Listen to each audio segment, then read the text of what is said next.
Guys आज के इस वीडियो में हम सिचुएशनल इंग्लिश के बारे में बात करेंगे। मतलब कुछ ऐसे सेंटेंसेस के बारे में बात करेंगे जिन्हें हम अपनी रियल लाइफ में इजीली यूज़ कर सकते हैं और कॉन्फिडेंस गेन कर सकते हैं। जैसे अगर आप अपनी सिचुएशन में कुछ ऐसे सेंटेंसेस फेस करते हैं तो आपको प्रॉब्लम नहीं होगी। जैसे कुछ सेंटेंसेस हैं, तुमने मेरा बना बनाया काम बिगाड़ दिया, या फिर दुकानदार ने तुम्हें लूट लिया, मेरी उससे बनती नहीं है, इस हल्दी वाले दूध से तुम्हें राहत मिलेगी, या फिर तुम्हें समझाने का मेरा कोई शौक़ नहीं है। यस गाइस, तो इस वीडियो में इसी तरह के और भी कुछ सेंटेंसेस को ट्रांसलेट करेंगे जिन्हें आप अपनी रियल लाइफ में इजीली यूज़ कर पाएंगे।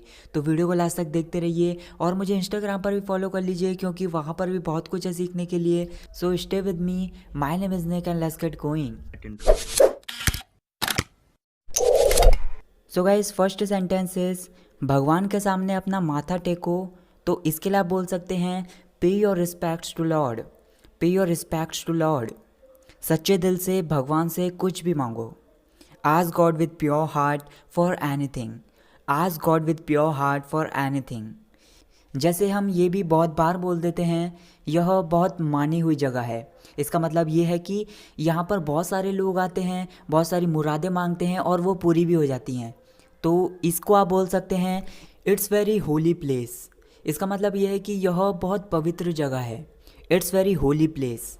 अगर आप बोलें मुझसे ऊंची आवाज़ में बात मत करो, तो इसके लिए आप बोल सकते हैं don't talk to me at the top of voice. Don't talk to me at the top of voice. थोड़ी सी शर्म करो। Have a bit shame. Have a bit shame. मैंने तुम्हारा क्या बिगाड़ा है। इसके लिए आप बोल सकते हैं what wrong have I done to you. What wrong have I done to you. अपनी भड़ास मुझ पर मत निकालो। Don't take out your frustration on me. Don't take out your frustration on me. तुम मेरी जान लेने पर क्यों तुले हुए हो। इसके लिए आप बोल सकते हैं why are you bent on killing me. Why are you bent on killing me. मैं गाने सुनते सुनते सो गया था। It means I had slept while listening to songs. I had slept while listening to songs. जब से तुम आए हो मैं तुमसे बात नहीं कर पाया हूँ। It means I haven't been able to talk to you ever since you have come. I haven't been able to talk to you ever since you have come. क्या आपको यात्रा के दौरान कोई दिक्कत हुई? Did you face any difficulty during your journey? Did you face any difficulty during your journey? तुम्हें समझाने का मेरा कोई शौक़ नहीं है। I'm not fond of making you understand. I'm not fond of making you understand. जो भी तुम्हें समझना है समझ लो। Understand anything what you want. Understand anything what you want. तुम यहाँ कितनी देर से इंतज़ार कर रहे हो। How long have you been waiting here. How long have you been waiting here. जैसे ये भी हम बहुत बार बोलते हैं वह दुकानदार मिलावट की चीज़ें बेचता है। तो इसके लिए आप बोल सकते हैं that shopkeeper sells adulterated things. That shopkeeper sells adulterated things. मेरी उससे बनती नहीं है। बनती नहीं है इसका मतलब ये है कि मेरी उससे थोड़ी सी बहस हो गई थी, या फिर उसके और मेरे बीच में थोड़ा सा मनमुटाव है, इसलिए हम आपस में बोलते नहीं हैं। तो इसके लिए आप बोल सकते हैं I am not in good terms with him. I am not in good terms with him. जल्दी करने का कोई फ़ायदा नहीं है। इट्स यूजलेस टू हरी। या फिर आप ये भी बोल सकते हैं इट्स पॉइंटलेस टू हरी। जल्दी का काम शैतान का होता है। इसके लिए एक प्रोवर्ब है, इसके लिए आप बोल सकते हैं haste makes waste. Haste makes waste. मुझे तुम्हारी हमदर्दी नहीं चाहिए। I don't need your sympathy. I don't need your sympathy. रात बहुत हो गई है, तुम्हें घर जाना चाहिए। रात बहुत हो गई है इसका सेंस ये भी निकाला जा सकता है it has been damn dark, you should go home. Damn dark का सेंस ये है कि बहुत ज़्यादा अंधेरा हो गया है या फिर घना अंधेरा हो गया है। It has been damn dark, you should go home. उसके पैर में चोट लग गई है। He has got hurt in leg. अगर किसी लड़की के पैर में चोट लगी है तो आप बोल सकते हैं she has got hurt in leg. उसे हल्दी वाला दूध दे दो। Give him turmeric milk. या फिर किसी लड़की को देना है तो आप बोल सकते हैं गिव हर टर्मरिक मिल्क। इससे उसे राहत मिलेगी। इससे मतलब हल्दी वाले दूध से उसे राहत मिलेगी, और राहत मिलेगी मतलब किसी दर्द से आराम मिलेगा या फिर किसी कष्ट से आराम मिलेगा। तो इसके लिए आप बोल सकते हैं it will make him relief. It will make him relief. Cycle चलाते समय मेरे पैर में मोच आ गई। मोच आ गई मतलब गेट नर्व स्टेन। तो इसके लिए आप बोल सकते हैं I got nerve stain in my leg while riding cycle.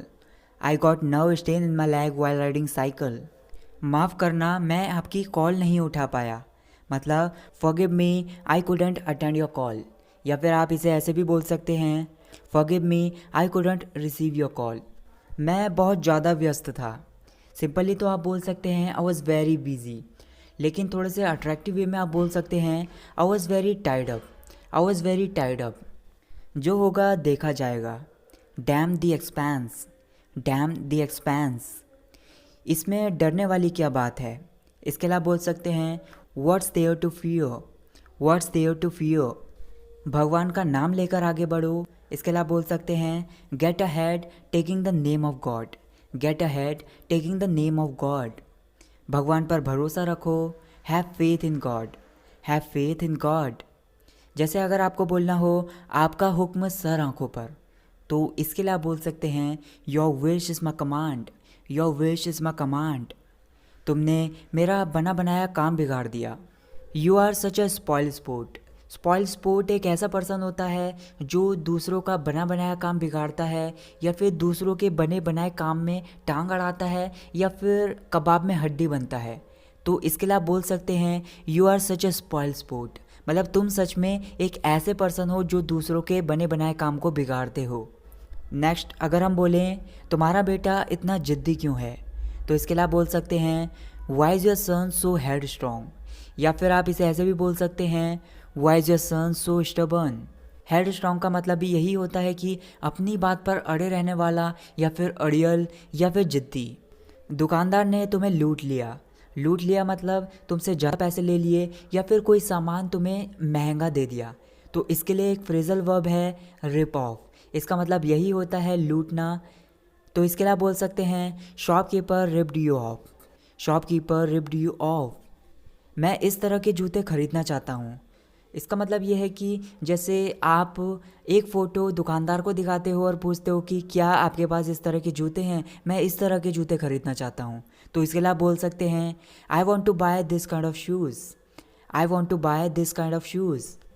तुम अपने होमवर्क को कितने समय में ख़त्म कर लोगे। कितने समय में ख़त्म कर लोगे। तो इसके लिए आप बोल सकते हैं how long will you take to finish your homework. How long will you take to finish your homework. मैं एक बूढ़े आदमी की तलाश में हूँ, मतलब अगर आप किसी चीज़ की तलाश में हो तो उस चीज़ को वहाँ पर ऐड कर सकते हो और बोल सकते हो I am in search of an old man. I am in search of an old man. ना तुम सोते हो ना मुझे सोने देते हो।